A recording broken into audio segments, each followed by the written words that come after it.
We want to welcome right now to Atlanta Live a great woman, and she has a great testimony.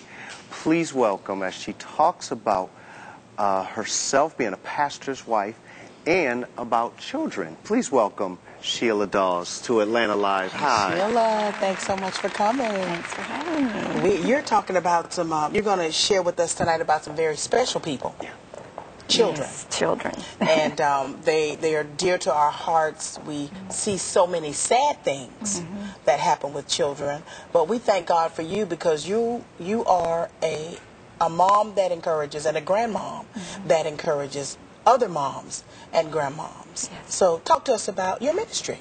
Okay, I have a blog called trainupthechild.org, and I created it at the insistence of my children. They said, "Mom, you really need to share what you did with us," so I appreciated that. But there's so many children growing up that are not being taught the Word. Right. You know, we're body and spirit, and the way we relate to God is through our spirit. Right. And these babies that come into the world, it's not just a body, it's a spirit too, and they're not being trained. Right. And that's my desire, is to help mothers realize that they have such a joyous privilege of molding these little lives and training them, making them sensitive to the Lord. And that's what the blog is about. And there's creative ideas on how to teach the Word. It's just training your children with a biblical perspective. And what age do you start, or would you suggest parents to start? Okay, in the womb, or even before. Yes. Okay. Because I don't know, Samson was trained in the womb, and you say, how's that? Well, when his parents found out that they were going to have Samson, the angel told them, you know, you're going to have this baby, and the first thing that the dad asked was, well, how shall we order the child? And you'd think, you know, he would say what he would do when the child got here. Well, the thing that the angel said was, I want the mother to be careful about what she takes into her body, and did not take any unclean thing into her body. Well, if we remember that we're body and spirit, that baby that's forming is not just a body, it is a spirit. And the mother needs to be conscious of what she's taking into her body spiritually during that time too. Right. Yeah. Even with what she talks about? What she listens to and everything. And of course, you know, the physical is important too as far as what she's eating. But that is so predominant, you know, and no one really begins to think about the spirit that's forming too. And we want to make that baby sensitive to God's spirit. And even when mothers are carrying their babies, they can begin to read. Not just the ABCs, not just the, you know, the typical childhood stories like You're My Mother, The Cat in the Hat, but begin to read even the scriptures.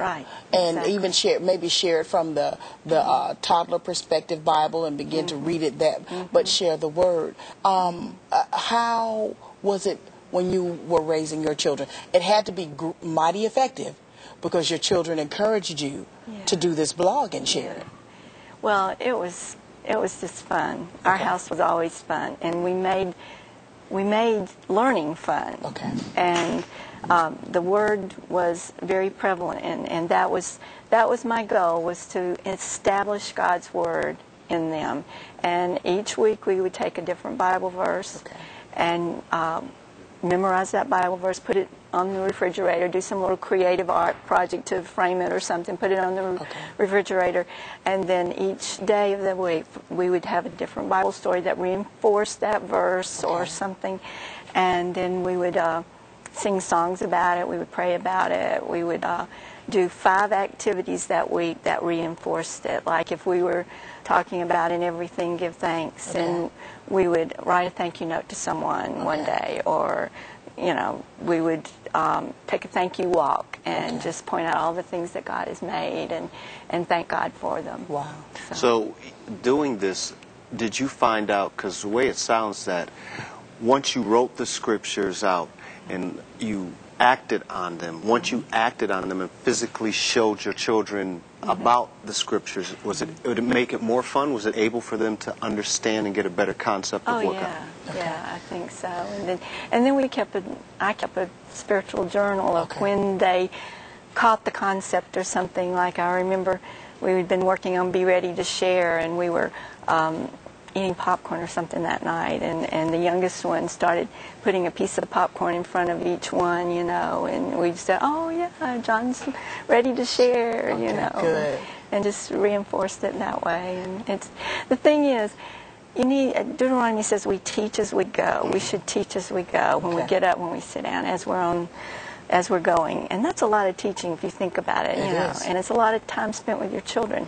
And the goal of my blog is just to point out how much teaching is needed and give them creative ideas of how to do it and encourage them along the way. And they can go to my blog and find ideas for Christmas, ideas for Thanksgiving, ideas for Easter, just to help their job. Because raising a child is an awesome responsibility. It's overwhelming, you know. So I just wanted to give some help there and encouragement. And I'm sure mothers, and they're not just mothers, but dads, they appreciate it. It's just so funny. A couple days ago, I was talking to some friends, and we were talking about how parenting is been reversed. It's like there are some children that are parenting, and the parents are just going along with it. But what role does discipline play? Oh, very much. The child has to learn to respect and honor the parents, because they're the representative of God to them. And if the child doesn't learn that respect and discipline with the parents, then later on, how are they going to respond to God's authority? You know, and the parents. There's a link on my site to a little online book called Children Fun or Frenzy, and it talks about discipline and how important that is, and it's the best thing I've seen on that. It's called Children Fun or Frenzy. So yeah, I think with sometimes parents they're like, oh, but she's so cute, I don't want to spank her, or I don't want to put them in timeout, but you've got to bring that structure and you've got to bring that order, because if you don't begin it at home, then they go to school, and the teachers have to deal with different it issues. is work. It's like Paul said to the Galatians, I travail as in birth until Christ be formed in you. And we mothers all remember the travail we went through birthing the baby, but it's not over. It just starting, because it's work, you know, to get up. You know, they're in the magazines and they're not supposed to be, but you get up and you go spank the hand, and you know, for umpteen times, but it will pay off. Don't grow weary in the well-doing. You know, you got to be consistent. And that's the good thing. We talk about what we try. When you say consistent, parents really do have to be consistent in today's time, especially with the children, raising them, being consistent, good or bad, so that they'll understand, because consistency plays a big key in raising them.